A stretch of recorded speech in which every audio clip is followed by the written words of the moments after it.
ഇപ്രാവശ്യം 3 ബ്ലോക്ക് പഞ്ചായത്തിൽ 2 ബ്ലോക്ക് പഞ്ചായത്തും 4 2 3 മുനിസിപ്പാലിറ്റിയിൽ 2 16 പഞ്ചായത്ത് 23 23 അല്ല 23 ജില്ലാ പഞ്ചായത്ത് പിന്നെ 3 മുനിസിപ്പാലിറ്റിയിൽ 2 കഴിഞ്ഞ 2020 വലിയ റിസൾട്ടാണ്.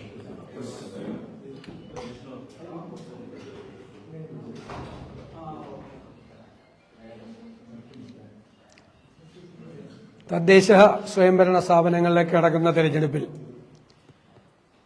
ഉജ്ജ്വലമായൊരു തിരിച്ചുവരവ് UDF-ന്റേതാണ്. ഞങ്ങളെല്ലാവരും തികഞ്ഞ ആത്മവിശ്വാസത്തിലാണ്. ഒന്നാമത്തെ കാര്യം, ഗവൺമെന്റിനെതിരായിട്ടുള്ള അതിശക്തമായൊരു ജനവികാരം നിലനിൽക്കുന്നു. ഞങ്ങൾ സർക്കാരിനെതിരായി അവതരിപ്പിച്ച കുറ്റപത്രം തീർച്ചയായും ജനങ്ങളുടെ ഇടയിൽ നല്ല ചർച്ചയാകുന്നുണ്ട്. രണ്ടാമത്തെ കാര്യം, ഞങ്ങൾ സാധാരണയിനേക്കാൾ കൂടുതലായി ഉള്ള മുന്നൊരുക്കങ്ങൾ നടത്തിയതിന്റെ ആത്മവിശ്വാസം. ഇത് രണ്ടും ഒരുമിച്ച് ചേരുമ്പോൾ നല്ല വിജയം UDF-നുണ്ടാവും സംസ്ഥാനത്തുടനീളം. ഞാൻ ഇന്ന് 13 ജില്ലകളിലെ പര്യടനം പൂർത്തിയാക്കുകയാണ്. നാളെ കോഴിക്കോട് കഴിഞ്ഞാൽ 14 ജില്ലയായി.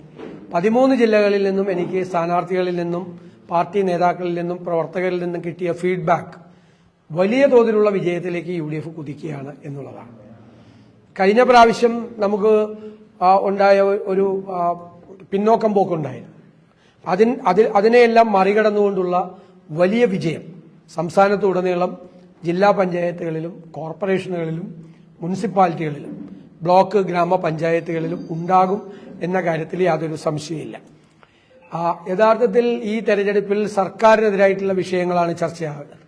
ശബരിമലയിലെ സ്വർണ്ണക്കൊള്ള, അത് ശബരിമലയിലെ അയ്യപ്പ ഭക്തരെ മാത്രമല്ല, കേരളത്തിലെ മുഴുവൻ ജനങ്ങളും അമ്പരം നിൽക്കുകയാണ്.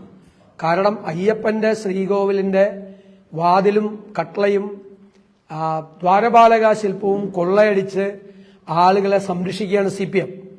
മുഖ്യമന്ത്രി പിണറായി വിജയനുമായി അടുത്ത ബന്ധമുള്ള 2 ഉന്നതരായ CPM നേതാക്കൾ, 2 മുൻ ബോർഡ് പ്രസിഡന്റുമാർ, തിരുവിതാംകൂർ ദേവസ്വം ബോർഡ് പ്രസിഡന്റുമാർ ജയിലിലാണ്. അയ്യപ്പന്റെ സ്വർണം മോഷ്ടിച്ചതിനാണ് ജയിലിലുള്ളത്. എന്നിട്ട് അവർക്കെതിരായി പാർട്ടി ഒരു നടപടി പോലും സ്വീകരിച്ചിട്ടില്ല എന്നത് എല്ലാവരെയും അമ്പരപ്പിക്കുകയാണ്. ഇത്രയും വലിയ ഗുരുതരമായ കുറ്റകൃത്യം ചെയ്ത ആളുകളെ പാർട്ടി സംരക്ഷിക്കുകയും ഗവൺമെന്റ് കൊടപിടിച്ചു കൊടുക്കുകയും ചെയ്യുകയാണ്. നമ്മൾ ഗൗരവത്തോടു കൂടിയാണ് കേരളം അതിനെ കാണുന്നത്. കാരണം അവർക്കെതിരായി നടപടിയെടുത്താൽ അവർ കൂടുതൽ ആളുകളെ കുറിച്ച് പറയുമോ എന്നുള്ള ഭയമാണ്. SIT ഇപ്പൊ മുഖ്യമന്ത്രി പറയുന്നത് അന്വേഷണം നന്നായി നടക്കുന്നു, ഹൈക്കോടതി തൃപ്തി രേഖപ്പെടുത്തിയെന്നാണ്. അതിന് മുഖ്യമന്ത്രിക്ക് ഒരു അവകാശവാദം ഉന്നയിക്കാനുള്ള ഒന്നുമില്ല. ഹൈക്കോടതി SIT-യിലെ അംഗങ്ങളെ നേരിട്ടാണ് തിരഞ്ഞെടുത്തത്. അല്ലാതെ ഗവൺമെന്റിനോട് ഒരു സ്പെഷ്യൽ ഇൻവെസ്റ്റിഗേഷൻ ടീം രൂപീകരിക്കാനല്ല ആവശ്യപ്പെട്ടത് ഹൈക്കോടതി. എന്നിട്ട് നേരിട്ട് ഹൈക്കോടതിക്ക് റിപ്പോർട്ട് കൊടുക്കണമെന്നാണ് പറഞ്ഞത്. ഗവൺമെന്റിന് റിപ്പോർട്ട് കൊടുക്കരുതെന്നും പറഞ്ഞു. നേരിട്ടാണ് റിപ്പോർട്ട് കൊടുക്കുന്നത്. ഞങ്ങൾ അതിൽ സംതൃപ്തരാണ്. പക്ഷേ ഈ SIT-യിൽ ഉള്ളവർ ആഭ്യന്തര വകുപ്പിന്റെ കീഴിലുള്ള പോലീസ് ഉദ്യോഗസ്ഥന്മാരായതുകൊണ്ട് അവരുടെ മീതെ മുഖ്യമന്ത്രിയുടെ ഓഫീസിന്റെ സമ്മർദ്ദം ശക്തമാണ്.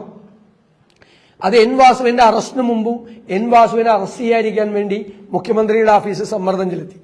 എന്നിട്ടും അവര് ഹൈക്കോടതിയുടെ നിർദ്ദേശാനുസരണം എല്ലാ തെളിവുകളും ഉള്ളതുകൊണ്ട് വാസുവിനെയും പത്മകുമാറിനെയും അറസ്റ്റ് ചെയ്തു. ഇപ്പോൾ കടകംപള്ളി സുരേന്ദ്രനെ ചോദ്യം ചെയ്യാതിരിക്കാനും അത് നീട്ടിക്കൊണ്ടുപോകാൻ, ചോദ്യം ചെയ്യാതിരിക്കാൻ പറ്റില്ല, ചോദ്യം ചെയ്യുന്നത് നീട്ടിക്കൊണ്ടുപോകാനും അദ്ദേഹത്തിന്റെ അറസ്റ്റ് നീട്ടിക്കൊണ്ടുപോകാനും ഉള്ള ശ്രമങ്ങൾ SIT-യുടെ മീതെ സമ്മർദ്ദം ചെലുത്തുകയാണ്. കാരണം തെരഞ്ഞെടുപ്പ് കഴിഞ്ഞിട്ട് മതി എന്നുള്ള രീതിയിൽ പരമാവധി സമ്മർദ്ദം ചെലുത്തുകയാണ്. ഞങ്ങൾക്ക് SIT-യുടെ പ്രവർത്തനത്തിൽ അതൃപ്തിയൊന്നുമില്ല. പക്ഷേ SIT-യുടെ മീതെ ഗവൺമെന്റ് സമ്മർദ്ദം ചെലുത്തുന്നുണ്ട്. സർക്കാരും CPM-ഉം ശബരിമലയിലെ സ്വർണ്ണക്കൊള്ളക്കാരെ സംരക്ഷിക്കുക. അത് തെരഞ്ഞെടുപ്പിൽ 100% ചർച്ചയാവും. 2, കേരളത്തിൽ ഇന്ത്യയിൽ ഇന്ന് ഏറ്റവും വില കയറ്റമുള്ള 1ാമത്തെ സംസ്ഥാനം കേരളമാണ്. ഇന്ത്യയിലെ 10 മാസമായി ഇന്ത്യയിൽ ഏറ്റവും കൂടുതൽ വിലക്കയറ്റം നിയന്ത്രിക്കാൻ കഴിയാത്ത സംസ്ഥാനം കേരളമാണ്. 3ാമത് ആരോഗ്യ കേരളം വെന്റിലേറ്ററിലാണ്. ആശുപത്രികളിൽ മരുന്നില്ല, ശസ്ത്രക്രിയാ ഉപകരണങ്ങളില്ല, ഒന്നുമില്ലാത്ത ദുര്യോഗമാണ്. 1800 കോടി കാരുണ്യ പദ്ധതിയിൽ കൊടുക്കാനുണ്ട്. മെഡിക്കൽ സർവീസസ് കോർപ്പറേഷന് പണം കൊടുക്കാനുണ്ട്. അങ്ങനെ തകർച്ചയിലാണ്. വൈദ്യുതി ബോർഡ് വലിയ കടത്തിലാണ്. 4 പ്രാവശ്യം വൈദ്യുതി ചാർജ് കൂട്ടി വീണ്ടും കൂട്ടാനുള്ള ആലോചന നടക്കുകയാണ്. അപ്പോൾ വൈദ്യുതി ബോർഡ്, സപ്ലൈകോ, വാട്ടർ അതോറിറ്റി, അതുപോലെ മെഡിക്കൽ സർവീസസ് കോർപ്പറേഷൻ, 7 ക്ഷേമനിധികൾ, ഇതെല്ലാം തകർന്ന് തരിപ്പണമായി കിടക്കുകയാണ് സംസ്ഥാനത്ത്. എന്നിട്ടാണ് ഭരണ നേട്ടമുണ്ട് എന്ന് മുഖ്യമന്ത്രി അവകാശപ്പെടുന്നത്. മുഖ്യമന്ത്രിക്ക് ഒന്നും പറയാനില്ലാത്തതുകൊണ്ടാണ് ഇന്നത്തെ പത്രസമ്മേളനത്തിൽ കോഴിക്കോട് വെച്ച് ആദ്യത്തെ ഗവൺമെന്റ് 600 വാഗ്ദാനങ്ങളിൽ 580 വാഗ്ദാനങ്ങൾ പൂർത്തിയാക്കിയെന്ന് പറയുന്നത്. അവാസ്തവമായ ഒരു അവകാശവാദമാണത്. അന്നത്തെ ഗവൺമെന്റ് 600 വാഗ്ദാനങ്ങളിൽ 100 പോലും പൂർത്തിയാക്കിയിട്ടില്ല. 100 പോലും പൂർത്തിയാക്കിയിട്ടില്ല. 500 പൂർത്തിയാക്കാത്തതാണ്. 500. എന്നിട്ട് 600-ൽ 580 പൂർത്തിയാക്കിയെന്ന് തെറ്റായ കാര്യം പറയാണ്. ഞാൻ മുഖ്യമന്ത്രി കള്ളം പറയാനെന്നുള്ള വാക്ക് ഞാൻ ഉപയോഗിക്കുന്നില്ല. അവാസ്തവമായ കാര്യമാണ് മുഖ്യമന്ത്രി പറയുന്നത്. ഞങ്ങളത് തെളിയിക്കാൻ തയ്യാറാണ്. ഞങ്ങളത് ഒരു വലിയ ഏജൻസി അതിനെ സംബന്ധിച്ച സ്റ്റഡി നടത്തിയിട്ടുണ്ടായിരുന്നു. അത് ഞങ്ങൾ പരിശോധിച്ചതാണ്. ഞങ്ങളുടെ ഒരു കമ്മിറ്റി പരിശോധിച്ചതാണ്. അത് ഞങ്ങൾ എവിടെ വേണമെങ്കിലും തെളിയിക്കാൻ. 600 വാഗ്ദാനങ്ങളിൽ കഴിഞ്ഞ ഗവൺമെന്റ് 580 നടത്തിയെന്ന് പറയുന്ന തെറ്റാണ്. 100 പോലും നടത്തിയിട്ടില്ല. ഇതാണ് യഥാർത്ഥത്തിലുള്ള സ്ഥിതി. അപ്പോൾ ശബരിമലയിലെ കൊള്ളക്കാരെ ഗവൺമെന്റ് സംരക്ഷിക്കുന്നു. പിന്നെ കാർഷിക രംഗം തകർന്ന് തരിപ്പണമായി കിടക്കുകയാണ്. നിങ്ങൾക്കറിയാം, നെല്ല് കൊയ്തെടുത്തിട്ട് പാടത്ത് കൂടിക്കിടക്കുകയായിരുന്നു. സംഭരിക്കാൻ സപ്ലൈകോ ഇല്ലായിരുന്നു, മില്ലുകാരില്ലായിരുന്നു. കർഷകന്റെ കണ്ണീരാണ് അവിടെ വീണത്. നാളികേര സംഭരണം പരാജയപ്പെട്ടു. കാർഷിക രംഗത്ത് വലിയ തോതിലുള്ള തിരിച്ചടിയാണ് ഉണ്ടായിരിക്കുന്നത്. മലയോരത്ത് ജീവിക്കുന്ന ആളുകളെ വന്യജീവികളുടെ ആക്രമണത്തിന് വിട്ടുകൊടുത്തിരിക്കുകയാണ്, വിധിക്ക് വിട്ടുകൊടുത്തിരിക്കുകയാണ്. പരമ്പരാഗതമായി ചെയ്യുന്ന കാര്യങ്ങളും ചെയ്തിട്ടില്ല, ആധുനികമായി ചെയ്യേണ്ട കാര്യങ്ങളും ഒന്നും അവിടെ ചെയ്തിട്ടില്ല. ഇതാണ് യഥാർത്ഥ സ്ഥിതി. മുഖ്യമന്ത്രിയുടെ മറ്റൊരു ആരോപണം, ഇന്നലെ അദ്ദേഹം പറഞ്ഞത് എംപിമാരെല്ലാം ഇപ്പോൾ UDF എംപിമാരെല്ലാം സംസ്ഥാനത്തിന്റെ താല്പര്യത്തിന് വേണ്ടി പറയാൻ. ഇന്ന് അദ്ദേഹം മാറ്റി പറയാണ്, സംസ്ഥാന താല്പര്യത്തിനെതിരായി നിൽക്കുന്നു. സാമ്പത്തിക കാര്യങ്ങളാണ് പറയുന്നത്. ചില കാര്യങ്ങൾ പച്ചക്കള്ളം പറയുമ്പോൾ നമുക്കെങ്ങനെ അതിന്റെ കൂടെ നിൽക്കാൻ പറ്റുന്നത്? ഉദാഹരണം, സമരം ചെയ്തതിന്റെ ഒരു കാര്യം ഞാൻ പറഞ്ഞു. നേരത്തെ ഈ റവന്യൂ ഡെഫിസിറ്റിന്റെ അടിസ്ഥാനത്തിൽ 55,000 കോടി രൂപ കേരളത്തിന് 5 കൊല്ലം കൊണ്ട് നൽകാനുള്ളൊരു തീരുമാനം ഉണ്ടായിരുന്നു. അത് 5 കൊല്ലം പല എമൗണ്ട് ആയിട്ടാണ് ഡിവൈഡ് ചെയ്തത്. ഈക്വൽ എമൗണ്ട് ആയിട്ടല്ല ഡിവൈഡ് ചെയ്ത് കൊടുത്തത്. ആ 5 കൊല്ലവും അത് ചെയ്തു. അപ്പോൾ 4ാമത്തെ കൊല്ലം ഏതാണ്ട് 12,000 കോടിയായിരുന്നു, 5ാമത്തെ കൊല്ലം 4,000 കോടിയായിരുന്നു. അപ്പൊ 12,000 കോടി 4,000 കോടിയായിട്ട് കുറഞ്ഞു എന്നാണ് ഗവൺമെന്റിന്റെ ഇത്. 55,000 കോടി 5 വർഷം കൊണ്ട് കൊടുത്തു തീർത്താണ്. ഞങ്ങളെങ്ങനെയാണ് തെറ്റായ അവകാശവാദത്തിന് പിന്തുണ കൊടുക്കുന്നത്? മാത്രമല്ല, വാറ്റിൽ നിന്ന് GSTയിലേക്ക് മാറിയപ്പോൾ, GST പാസ്സാക്കിയപ്പോൾ, പാർലമെന്റ് പാസ്സാക്കിയപ്പോൾ 5 കൊല്ലത്തേക്ക് കോമ്പൻസേഷൻ കൊടുക്കുമെന്ന് പറഞ്ഞു. അത് വാറ്റും അങ്ങനെ തന്നെയാണ്. വാറ്റ് പാർലമെന്റ് പാസ്സാക്കിയപ്പോഴും 5 കൊല്ലം കോമ്പൻസേഷൻ കൊടുത്തു. അത് കഴിഞ്ഞാൽ കൊടുക്കില്ല. GST 5 കൊല്ലം കോമ്പൻസേഷൻ കൊടുത്തു. എന്നിട്ട് ഗവൺമെന്റ് പറയുന്നത് 6ാമത്തെ കൊല്ലം കോമ്പൻസേഷൻ കിട്ടുമായിരുന്നെങ്കിൽ ഒരു 12,000 കോടി കൂടി കിട്ടുമായിരുന്നു എന്ന്. അതെങ്ങനെ കിട്ടുന്നു? 5 കൊല്ലത്തേക്ക് കോമ്പൻസേഷൻ ഉള്ളൂ. പാർലമെന്റ് പാസ്സാക്കിയ നിയമമാണ്. അപ്പൊ 6ാമത്തെ കൊല്ലവും കൂടി അത് കിട്ടുമായിരുന്നുവെങ്കിൽ 12,000 കോടി കിട്ടുമായിരുന്നു. എന്നിട്ട് മൊത്തം 50,000 കോടി കിട്ടാനുള്ളതിന്റെ കണക്കിലേക്ക് അത് കൂടി ചേർക്കുവാണ്. മനസ്സിലായി? അത്ര കള്ളക്കണക്കുകൾക്ക് കൈവക്കാൻ ഞങ്ങളുടെ എംപിമാരോ ഒന്നും ഉണ്ടാവില്ല. ഞങ്ങൾ ഇതെന്താ, ഫിനാൻസ് കമ്മീഷൻ, ധനകാര്യ കമ്മീഷൻ കേരളത്തിലേക്കുള്ള പൈസ കുറച്ച് കൊണ്ടുവരികയാണ്. നേരത്തെ 3.5% ഉണ്ടായിരുന്നു, അത് പിന്നീട് കുറഞ്ഞു. പിന്നെ കഴിഞ്ഞ ധനകാര്യ കമ്മീഷന്റെ 1.9 ധനകാര്യ കമ്മീഷൻ കേരളത്തിൽ വിസിറ്റ് ചെയ്തപ്പോൾ സർക്കാരിനേക്കാൾ ഫലപ്രദമായിട്ട് ഈ വിഷയങ്ങൾ, ധനകാര്യ കമ്മീഷന്റെ മാനദണ്ഡങ്ങൾ മാറ്റണമെന്ന് ആവശ്യപ്പെട്ടുള്ള വിശദമായ ഒരു റിസർച്ച് ചെയ്ത ഡോക്യുമെന്റ് ധനകാര്യ കമ്മീഷന്റെ മുൻപാകെ അവതരിപ്പിച്ചത് പ്രതിപക്ഷമാണ്. ധനകാര്യമന്ത്രി വരെ പ്രതിപക്ഷത്തെ അഭിനന്ദിക്കുകയുണ്ടായി. കാരണം ഞങ്ങൾ നന്നായി ഹോംവർക്ക് ചെയ്തിട്ടാണ് ധനകാര്യ കമ്മീഷന്റെ മുൻപാകെ ഞാനും മറ്റ് പ്രതിപക്ഷ നേതാക്കളും അത് അവതരിപ്പിച്ചത്. അതിനെക്കുറിച്ച് ധനകാര്യമന്ത്രിയും ഗവൺമെന്റും നല്ല അഭിപ്രായം പറഞ്ഞു. അതല്ലേ നമുക്ക് പറയാൻ പറ്റുള്ളൂ. ഇല്ലാത്ത കാര്യങ്ങളും കള്ളക്കണക്കുകളും ഗവൺമെന്റ് പറയുമ്പോൾ അതിന്റെ കൂടെ നിൽക്കും. ഗവൺമെന്റ് ഈ പറഞ്ഞ കള്ളക്കണക്കുകളൊന്നും സുപ്രീം കോടതിയിൽ കേസ് കൊടുത്തപ്പോൾ അതിൻ്റെ അകത്തില്ല. കാരണം അതിൻ്റെ അകത്ത് വെക്കാൻ പറ്റില്ല. സുപ്രീം കോടതിയിൽ കേന്ദ്ര ഗവൺമെന്റിനെതിരായിട്ട് കേസ് കൊടുക്കുമ്പോൾ അതില്ല. ആ കാര്യങ്ങൾക്ക് മാത്രമേ ഞങ്ങൾ കൈവെക്കാത്തേ ഉള്ളൂ. തെറ്റായ കണക്കുകൾ പറഞ്ഞപ്പോൾ മാത്രം. അല്ലാത്ത എല്ലാ കേരള താല്പര്യത്തിനും ഞങ്ങൾ ഒരുമിച്ച് നിന്നിട്ടുണ്ട്. ഒരു സംശയം വേണ്ട. മുഖ്യമന്ത്രി പറയുന്നത് പാർട്ടി സെക്രട്ടറി പറയുന്നത് ശബരിമലയിൽ ആരെയും കുറ്റക്കാരെ സംരക്ഷിക്കില്ല പാർട്ടി എന്നാണ്. അതുകൊണ്ട് തെളിവായി അന്വേഷണം നടക്കുന്നതെന്നാണ് പറയുന്നത്. കുറ്റക്കാരെ സംരക്ഷിക്കുകയാണല്ലോ. അയ്യപ്പന്റെ ദ്വാരപാലക ശില്പം സ്വർണം പൊതിഞ്ഞത് സ്വർണം പൂശാനെന്നുള്ള വ്യാജേന ഒരു കോടീശ്വരന് കൊണ്ടുപോയി വിറ്റു. കഥക് പോയി, കട്ടളപ്പാലിയിലെ സ്വർണം മോഷ്ടിച്ചു. ഇത് സ്പെഷ്യൽ ഇൻവെസ്റ്റിഗേഷൻ ടീം അന്വേഷണം നടത്തി തെളിവുകൾ സഹിതം കണ്ടുപിടിച്ച് കോടതിയിൽ റിപ്പോർട്ട് കൊടുത്തു.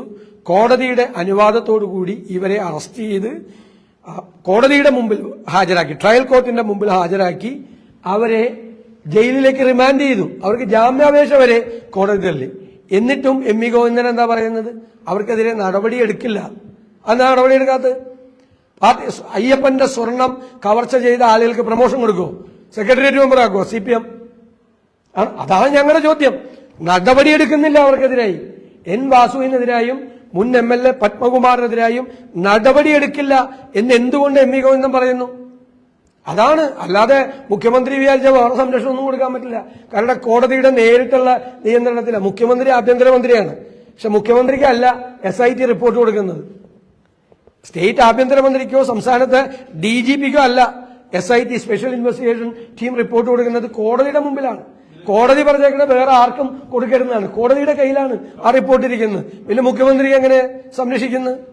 അവര് സംരക്ഷിക്കുന്ന അവര് പാർട്ടി ഇനി ആളുകളുടെ പേര് ഇവർ പുറത്തു പറയാതിരിക്കാൻ വേണ്ടിയിട്ടാണ് അവർക്കെതിരായി നടപടിയെടുക്കാത്തത്. അതാണ്. തീർച്ചയായിട്ടും കടകംപള്ളിയും ഉണ്ണികൃഷ്ണൻ പോറ്റിയുമായി ബന്ധമുണ്ടായിരുന്നു. ഞങ്ങളുടെ കയ്യിൽ തെളിവുകളുണ്ട്. ഞങ്ങൾ ഹാജരാക്കാമല്ലോ തെളിവുകൾ. എന്തിനാ ഹാജരാകാൻ? എന്തിനാ? സിവിൽ കേസ് ഞങ്ങൾ തടസ്സ ഹർജി കൊടുത്തിട്ടുണ്ട്. നിങ്ങൾ അറിവില്ലായ്മ എന്നോട് ചോദിക്കരുത്, ഞാൻ പറയാം. സിവിൽ കോടതിയിൽ ആദ്യം നോട്ടീസ് അയച്ചു, മറുപടി അയച്ചു. എനിക്ക് അവിടെ നിന്ന് പെറ്റീഷൻ അയച്ചു. അദ്ദേഹം കോടതിയിൽ കേസ് കൊടുത്തു. കോടതിയിൽ കേസ് കൊടുത്തിട്ട് അതിന്റെ ഡേറ്റ് വെച്ചു. അത് എന്റെ കയ്യിൽ ആ കൊടുത്ത ഹർജി കിട്ടിയാലല്ലേ എനിക്ക് മറുപടി ഹർജി കൊടുക്കാൻ പറ്റുള്ളൂ. എന്റെ കയ്യിൽ ഹർജി കിട്ടിയപ്പോൾ, ഇത് മനോരമയിൽ വന്ന തെറ്റായ വാർത്തയാണ്. എന്റെ കയ്യിൽ ഹർജിയുടെ കോപ്പി കിട്ടിയപ്പോൾ ഞാൻ അതിന്റെ തടസ്സ ഹർജി കൊടുത്തു. പകരം കൊടുത്തിട്ടുണ്ട് കോടതിയിൽ. അതെനിക്ക്, അതായത് കടകംപള്ളി സുരേന്ദ്രൻ അവിടെ സമർപ്പിച്ച ഹർജി എന്റെ കയ്യിൽ കിട്ടിയാലല്ലേ എനിക്ക് കൊടുക്കാൻ പറ്റുള്ളൂ. ഞാൻ കൊടുത്തിട്ടുണ്ട്. ഞാൻ നോട്ടീസ് അയച്ചതിന് മറുപടി അയച്ചിട്ടുണ്ട്. അദ്ദേഹത്തിന് 2 കോടി രൂപയുടെ മാനനഷ്ടം ഉണ്ടായെന്നാണ് നോട്ടീസിൽ പറഞ്ഞിരുന്നത്. പക്ഷെ കോടതി കൊടുത്തപ്പോൾ 2 കോടി രൂപയുടെ മാനം 10 ലക്ഷമായിട്ട് കുറഞ്ഞു. 10 ലക്ഷത്തിനല്ല കേസ്. അതുകൂടി അർത്ഥം. കോഴിക്കോട് മുഖ്യമന്ത്രി നടത്തിയ വാർത്താ സമ്മേളനത്തിൽ പ്രധാനമായും ഉന്നയിക്കപ്പെട്ടത് വയനാട്ടിലാണ്. വയനാട്ടിൽ ചുരുമല ദുരന്തത്തിന് ശേഷം കോൺഗ്രസ് പ്രഖ്യാപിച്ച വീടുള്ള സ്റ്റാറ്റസാണ്. എന്താണ് കോൺഗ്രസ് വീട് കൊടുക്കുന്നത്? അല്ല, യൂത്ത് കോൺഗ്രസ് ഉൾപ്പെടെ ഞാൻ പറയാം. ഞങ്ങൾ ഗവൺമെന്റുമായിട്ട് ചർച്ച നടത്തിക്കൊണ്ടിരിക്കുകയായിരുന്നു. സർക്കാർ 1 കൊല്ലം പൂർത്തിയായ സമയത്താണ് സർക്കാരിന്റെ പദ്ധതി പ്രഖ്യാപിക്കുന്നത്. ഞങ്ങൾ സർക്കാരിനോട് ആവശ്യപ്പെട്ടിരുന്നത്, സർക്കാർ ഞങ്ങൾക്ക് സ്ഥലം തന്നാൽ ഞങ്ങൾ ആ സ്ഥലത്ത് വീട് വയ്ക്കാം എന്നാണ്. അപ്പൊ അതിന് അനുവാദം ഉണ്ടായിരുന്നില്ല. അതിന് അനുവാദം തന്നില്ല. സർക്കാർ സ്ഥലം കണ്ടുപിടിക്കാൻ എത്ര സമയമെടുത്തു? 1 വർഷം ഇല്ലേ? 1 വർഷം എടുത്തു. ഞങ്ങൾ സർക്കാർ സ്ഥലം തരില്ല എന്ന് പറഞ്ഞപ്പോഴാണ് ഞങ്ങൾ സ്ഥലം കണ്ടുപിടിക്കാൻ, ലീഗ് അതിനു മുമ്പേ തന്നെ സ്ഥലം കണ്ടുപിടിക്കാനുള്ള ശ്രമം ആരംഭിച്ചു. സർക്കാർ അവർ കണ്ടെത്തി, അവർ നിർമ്മാണ പ്രവർത്തനം തുടങ്ങി. ഞങ്ങൾ 3 സ്ഥലം കണ്ടെത്തിയിട്ടുണ്ട്, ഫൈനലൈസ് ചെയ്യുകയാണ്. ആ സ്ഥലം കണ്ടെത്തി കഴിഞ്ഞാൽ ഞങ്ങൾ നിർമ്മാണ പ്രവർത്തനം തുടങ്ങും. ഗവൺമെന്റ് 1 കൊല്ലം പിടിച്ചു, ഞങ്ങൾ 3 മാസം. 3 മാസമായിട്ടുള്ളൂ ഞങ്ങളുടെ. അതായത് ഇവിടെ വളരെ സൂക്ഷിച്ചു വേണം സ്ഥലം. നിങ്ങൾക്കറിയാലോ, പലതും കേസുകളുള്ള സ്ഥലമാണ്. നമ്മൾ അബദ്ധം കാണിക്കരുത്. കാരണം പിന്നീട് അതിന് ഈ പാവങ്ങൾക്ക് നമ്മൾ കൊടുത്തിട്ട് പിന്നെ അതിന്റെ മീതെ കേസ് വരരുത്. സർക്കാരിന്റെ തന്നെ കേസ് വന്നു, സർക്കാർ എടുത്തിട്ട്. അപ്പം ഞങ്ങളത് സൂക്ഷ്മതയോടുകൂടി ഒരു ലീഗൽ ടീം പരിശോധിച്ചിട്ടാണ്, ഇതിൻ്റെ അകത്ത് വേറെ ബാധ്യതകളൊന്നും ഇല്ലാന്ന് പരിശോധിച്ചിട്ടാണ്. അതിന്റെ 3 മാസം ആയുള്ളൂ. പിന്നെ ആകെ ലീഗ് 100 വീട് വാഗ്ദാനം ചെയ്തു, അതിന്റെ നിർമ്മാണ പ്രവർത്തനം തുടങ്ങി. കർണാടക ഗവൺമെന്റ് 100 വീട് വാഗ്ദാനം ചെയ്ത് അതിന്റെ പൈസ കൊടുത്തു. ഇനി രാഹുൽ ഗാന്ധിയുടെ പേരിൽ വാഗ്ദാനം ചെയ്തതിന്റെ സ്ഥലം ഞങ്ങൾ ഏറ്റെടുക്കണം. അതിൽ ഞങ്ങൾ കളക്ട് ചെയ്ത പണം എന്റെയും KPCC പ്രസിഡന്റിന്റെയും ജോയിന്റ് അക്കൗണ്ടിൽ കിടക്കണം. 1 രൂപ അതിൽ നിന്ന് വിഡ്രോ ചെയ്തിട്ടില്ല ഒരാവശ്യത്തിനും വേണ്ടിയിട്ട്. അത് ഞങ്ങൾ 100 വീട് പൂർത്തിയാക്കും. സ്ഥലം കിട്ടാതെ നമുക്ക് ആകാശത്ത് വീട് പണിയാൻ പറ്റുമോ? പിന്നെ സർക്കാരിന്റെ ഫണ്ടിൽ 742 കോടി കിടക്കുന്നുണ്ട്. 742 കോടി. അതിൽ 100 ചില്ലാൻ കോടി മാത്രമേ ചെലവാക്കിയിട്ടുള്ളൂ. ഒരുപാട് പേർക്ക് അവിടെ റെന്റ് കൊടുക്കുന്നില്ല. ഇപ്പോഴും ഒരുപാട് പേർക്ക് ചികിത്സാ സഹായം കൊടുക്കുന്നില്ല. പല അവർക്കുള്ള ഭക്ഷണ സാധനങ്ങളും മറ്റ് സഹായങ്ങളും ഒന്നും ഇപ്പൊ ചെയ്യുന്നില്ല, ഇല്ലേ? ഒരുപാട് പരാതികൾ നിങ്ങൾക്ക് തന്നെ അറിയാലോ, നിങ്ങളിവിടുത്തെ മാധ്യമപ്രവർത്തകരല്ലേ. ഗുരുതരമായി പരിക്കേറ്റ ആളുകളുടെ ചികിത്സ സൗകര്യം പോലും കൊടുക്കുന്നില്ല. 742 കോടി രൂപ ബാങ്കിലിട്ടിട്ട് പൈസ കൊടുക്കാതിരിക്കുന്നത് സർക്കാരല്ലേ. അപ്പൊ അവിടുത്തെ MLA തന്നെ മുൻകൈ എടുത്തിട്ടാണ് പല കുട്ടികൾക്കും പഠിക്കാനുള്ള സൗകര്യം പോലും ഉണ്ടാക്കിയത്. പല സ്ഥാപനങ്ങളെ കണ്ടിട്ടും പല ആളുകളെ കണ്ടിട്ടുമാണ് പഠിക്കാനുള്ള സൗകര്യം, അവരുടെ പഠനം തുടരാൻ ഉള്ള സൗകര്യം ഉണ്ടാക്കി കൊടുത്തു. ഇതൊന്നും ഗവൺമെന്റ് അവിടെ ശ്രദ്ധിച്ചില്ലല്ലോ. ഈ രാഹുൽ ഗാന്ധി പ്രഖ്യാപിച്ച വീടുകൾ തന്നെയാണോ? തീർച്ചയായിട്ടും 100 വീടുകൾ.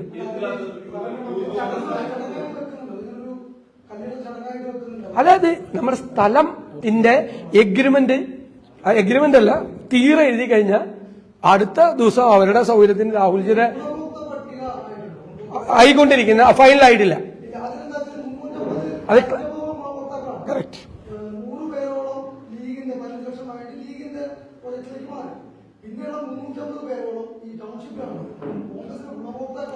അല്ല, അതിന്റെ അകത്ത് യഥാർത്ഥ ലിസ്റ്റിൽ പെടാത്ത അർഹതയുള്ള കുറെ ആളുകളുണ്ട്, പുറത്ത് ഇഷ്ടം പോലെ ഉണ്ട്. ഞങ്ങൾ തന്നെ ഞങ്ങൾ അവരെ എല്ലാം ഉൾപ്പെടുത്തും. അതിൻ്റെ അകത്ത് ഒരു പകുതിയിലധികം പേരുടെ ഞങ്ങൾ ആയിക്കഴിഞ്ഞു, ഗുണഭോക്തൃ പട്ടിക ആയിക്കഴിഞ്ഞു. അപ്പൊ 100 പേരുടെ ഗുണഭോക്തൃ പട്ടിക പരസ്യമായിട്ട് പ്രഖ്യാപിച്ചിട്ട് നമ്മൾ കല്ലിടും. സ്ഥലത്തിന്റെ തീരെ എഴുതി കഴിഞ്ഞാൽ സ്ഥലം ഫൈനലാകുന്നു. 3 സ്ഥലമുണ്ട്, അതിലൊരു സ്ഥലം ഫൈനലാകുന്നു. അല്ല, അത് ഇതിന്റെ കൂടെ സഹായിക്കുമായിരുന്നു, അതിലേക്ക് സഹായിക്കും. അവരുടെ അക്കൗണ്ടിൽ കിടക്കുന്ന ഫണ്ട് അവർ ട്രാൻസ്ഫർ ചെയ്യാന്ന് പറഞ്ഞിരിക്കണം. അതൊക്കെ ഒരുമിച്ച് അത് അഡീഷണൽ ആയിട്ട് അവർ തന്നെ അഡീഷണൽ ആയിട്ട് ചെയ്യും. നമ്മൾ വാഗ്ദാനം ചെയ്തിരിക്കണം 100, കോൺഗ്രസ് ചെയ്തേക്കണം. അത് നോക്കും, അത് ആ സ്ഥലവും കൂടി നോക്കുന്നുണ്ട് നമ്മൾ. അതിനും കൂടിയുള്ള സ്ഥലങ്ങളാണ്. എത്രയും പെട്ടെന്ന് 1 മാസത്തിനുള്ളിൽ ആകാൻ പറ്റുന്ന 1 മാസത്തിൽ. അതിനകത്തൊരു ലീഗൽ ഇതും കൂടി ക്ലാരിഫിക്കേഷന്റെ ഇലക്ഷൻ കഴിഞ്ഞ് കഴിഞ്ഞാൽ നമുക്ക് ഉടനെ ചെയ്യാൻ പറ്റും. ഇലക്ഷൻ അല്ല, അത് ബാധിക്കണമെങ്കിൽ അത് CPM-നെ ബാധിക്കില്ല, ഞങ്ങളെ ബാധിക്കില്ല. കാരണം ഞങ്ങൾ അതിൻ്റെ അകത്ത് ഇന്ത്യയിലൊരു രാഷ്ട്രീയ പാർട്ടിയും ചെയ്യാത്ത മാതൃകാപരമായ നടപടി സ്വീകരിച്ചു. ഞങ്ങൾ ആ നടപടി സ്വീകരിച്ചപ്പോഴേക്കും പ്രതിരോധത്തിലായത് ഒരു നടപടി സ്വീകരിക്കാത്ത CPM-ആണ്. അത്രയും. അപ്പൊ ശരി, വേറൊന്നുമില്ല.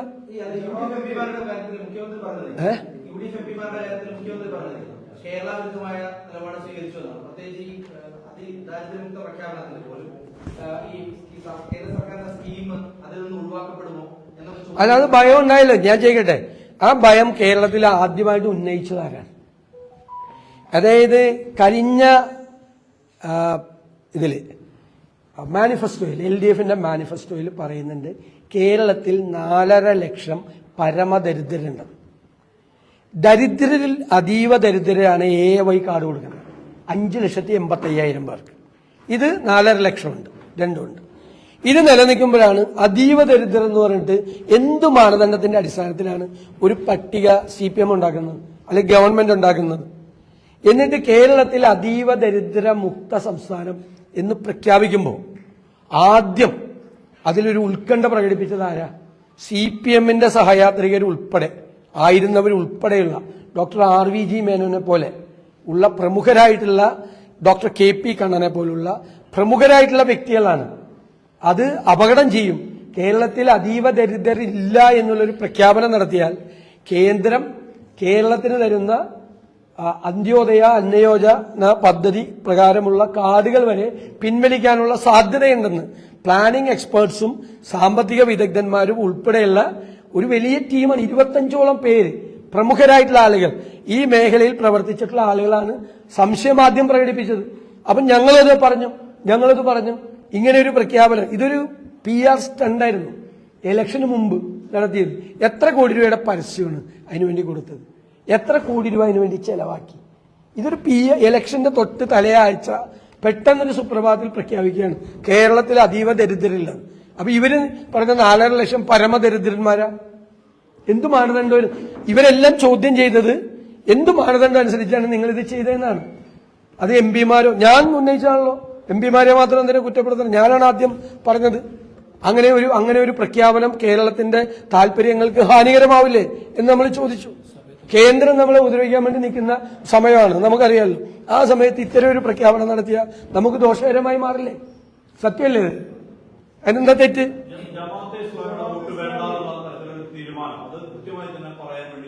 ഇല്ലല്ലോ. അതെങ്ങനെ പറയണ അല്ലല്ല, അതൊക്കെ ക്ലാരിഫൈ ചെയ്താണ്. കഴിഞ്ഞ പാർലമെന്റ് ഇലക്ഷനിൽ, അതിനുശേഷമുള്ള ബൈ ഇലക്ഷനുകളിൽ, നിലമ്പൂര്, പിന്നെ ഇന്നലെ ഇത് മുഖ്യമന്ത്രി പറഞ്ഞു കഴിഞ്ഞപ്പോൾ ഇന്നലെയും ക്ലിയർ ചെയ്ത ജമായത്ത് ഇസ്ലാമി ഞങ്ങൾക്ക് പിന്തുണ നൽകിയിട്ടുണ്ട്. ആ പിന്തുണ ഞങ്ങൾ സ്വീകരിച്ചിട്ടുണ്ട്. സംശയം എന്താ? അല്ല ഞാൻ ചോദിക്കട്ടെ, ഞാൻ ഇന്നലെ മുഖ്യമന്ത്രി പറഞ്ഞതെന്താ? മുഖ്യമന്ത്രിക്ക് പറ്റിയ അബദ്ധം പറ്റിയില്ലേ? ഞങ്ങൾ ഇന്ന് വരെ അവരുടെ പുറകെ പോയിട്ടില്ല, ഞങ്ങൾക്ക് അവരുമായിട്ട് ഒരു ബന്ധമില്ല എന്ന് അദ്ദേഹം ഇന്നലെ പറഞ്ഞു. ഞാനപ്പോ ഹിറാ സെന്ററിൽ ജമായത്ത് ഇസ്ലാമിയുടെ അമീറും മുഖ്യമന്ത്രിയും തമ്മിലുള്ള കൂടിക്കാഴ്ചയുടെ പടം പ്രദർശിപ്പിച്ചു പത്രസമ്മേളനത്തിൽ. വേണമെങ്കിൽ ഒന്നുകൂടി കാണിച്ചു തരാം. നിങ്ങൾ കാണിച്ചു. ദേശാഭിമാനിയുടെ എഡിറ്റോറിയൽ, ഞങ്ങൾക്ക് ജമായത്ത് ഇസ്ലാമി പിന്തുണ പ്രഖ്യാപിച്ചിരിക്കുന്നു, ഞങ്ങൾ ജമായത്തിന്റെ പിന്തുണ സ്വീകരിച്ചിരിക്കുന്നു. പിണറായി വിജയന്റെ പ്രസ്താവന, ഞങ്ങൾ തമ്മിലുള്ള എല്ലാ അകൽച്ചയും മാറിയവർ ഞങ്ങളുടെ കൂടെയാണ്, അവരുടെ പിന്തുണയിൽ ഞങ്ങൾക്ക് അഭിമാനമുണ്ട്. 1977 മുതൽ 2019 വരെ ജമായത്ത് ഇസ്ലാമി ഇവരുടെ കൂടെയായിരുന്നു. ഇനി 2006 മുതൽ 2011 വരെ ഒരുപാട് സർക്കാർ കമ്മിറ്റികൾ ഉണ്ടാക്കിയിട്ടുണ്ട്. ഹജ്ജ് കമ്മിറ്റി, ഈ ഒരു സിലബസ് പരിഷ്കരണ കമ്മിറ്റി വരെ ഉണ്ടാക്കിയിട്ടുണ്ട്. അതിലെല്ലാം ജമാഅത്ത് ഇസ്ലാമിയുടെ നേതാക്കന്മാരെയാണ് വെച്ചിരുന്നത്. ഇന്നലെ അദ്ദേഹം പറഞ്ഞു, മുഖ്യമന്ത്രി പറഞ്ഞു, ഞങ്ങളുടെ ക്യാമ്പയിൻ തയ്യാറാക്കുന്നത് ജമാഅത്ത് ഇസ്ലാമിയാണ്. അത് പഴയ ഓർമ്മയിലാണ്. കാരണം അച്യുതാനന്ദൻ മന്ത്രിസഭ ഉള്ളപ്പോൾ പാർട്ടി സെക്രട്ടറി പിണറായി വിജയനാണ്. അന്ന് സിലബസ് പരിഷ്കരണ കമ്മിറ്റിയുടെ ചെയർമാനാക്കി വെച്ചത് ഒ അബ്ദുറഹ്മാനെയാണ്. ഈ ജമാഅത്ത് ഇസ്ലാമിൽപ്പെട്ട ആളെയാണ്. ഇതൊക്കെ മറന്നുപോയിട്ട് കേരളം മുഴുവൻ മറന്നുപോകുമെന്ന് വിചാരിച്ച് ഒരു സുപ്രഭാതത്തിൽ വന്ന് കാപട്യമാണ്, പച്ചക്കള്ളമാണ് ഇന്നലെ മുഖ്യമന്ത്രി പറഞ്ഞത്. ഞാൻ അതിന്റെ എല്ലാ തെളിവുകളും ഹാജരാക്കി, എല്ലാ പത്ര റിപ്പോർട്ടുകളും ഹാജരാക്കി. ഇവർക്ക് ബന്ധമുണ്ട്. പിന്നെ അവരുടെ കൂടെ നിൽക്കുമ്പോൾ മതേതരം, ഞങ്ങളുടെ കൂടെ നിൽക്കുമ്പോൾ വർഗീയം. അതെവിടുത്തെ പരിപാടിയാണ്? അന്ന് ജമാഅത്ത് ഇസ്ലാമിയ, ഞങ്ങളുടെ കൂടെ നിൽക്കുന്നത് വെൽഫെയർ പാർട്ടിയാണ്. ഞങ്ങൾ വെൽഫെയർ പാർട്ടിയാണ് ഞങ്ങൾക്ക് പിന്തുണ പ്രഖ്യാപിച്ചിരിക്കുന്നത്. മുഖ്യമന്ത്രി സമ്മേളനത്തിൽ പറഞ്ഞതേ ജമാഅത്ത് ഇസ്ലാമിയായിട്ടുള്ള കൂടിക്കാഴ്ച ശരിയല്ല. അദ്ദേഹം പറഞ്ഞത് കാണണമെന്ന് അവർ ആവശ്യപ്പെട്ടതുകൊണ്ടാണ് അങ്ങനെ ഒരു കൂടിക്കാഴ്ച നടത്തിയത്. പിന്നെ സോൾഡാറ്റിലെ ചില ചെറുപ്പക്കാരൊക്കെ അങ്ങനെ കാണാൻ വന്നിട്ടുണ്ട്.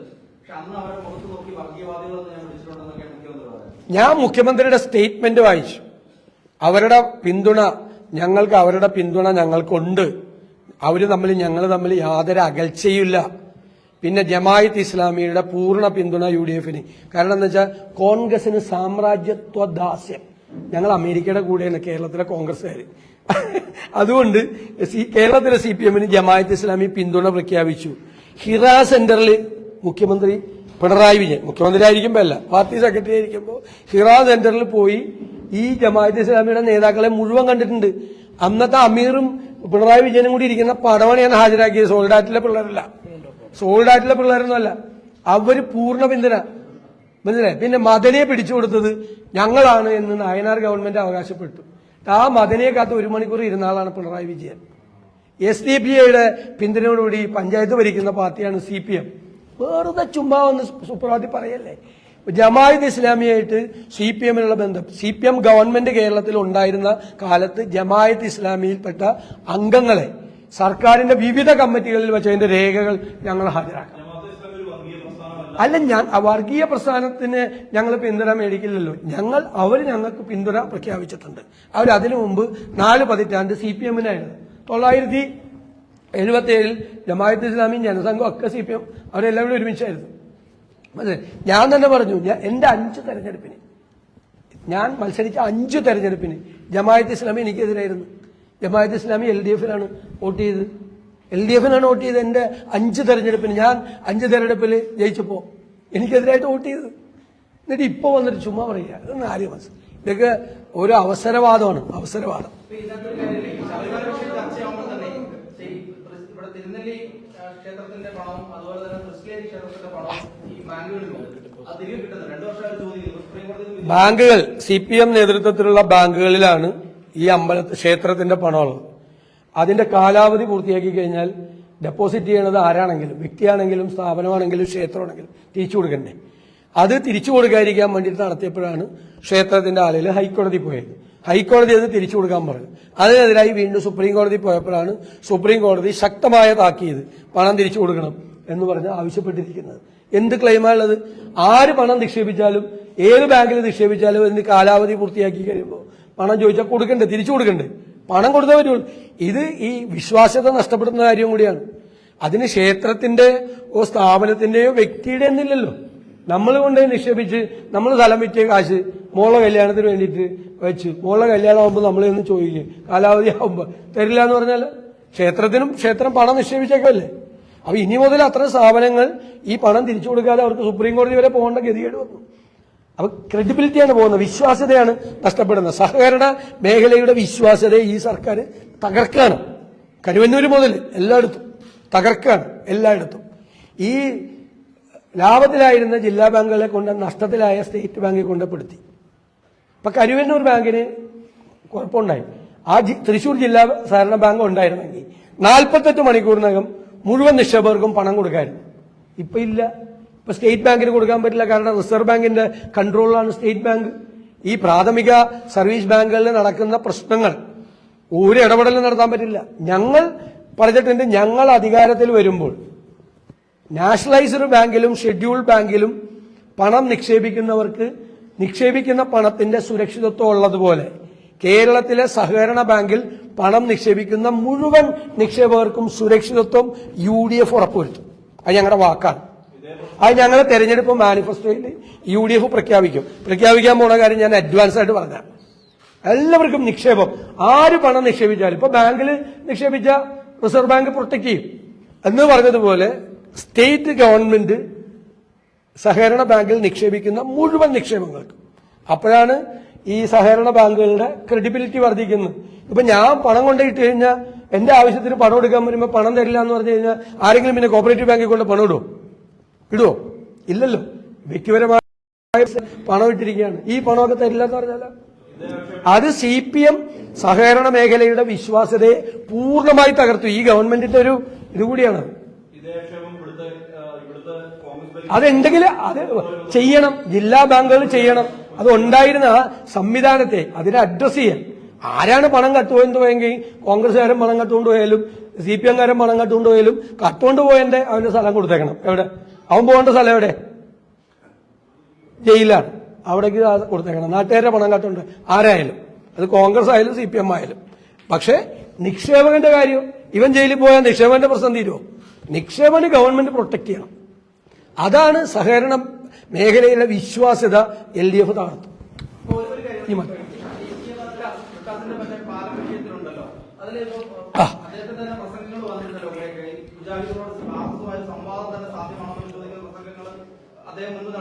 ആരുമായിട്ട്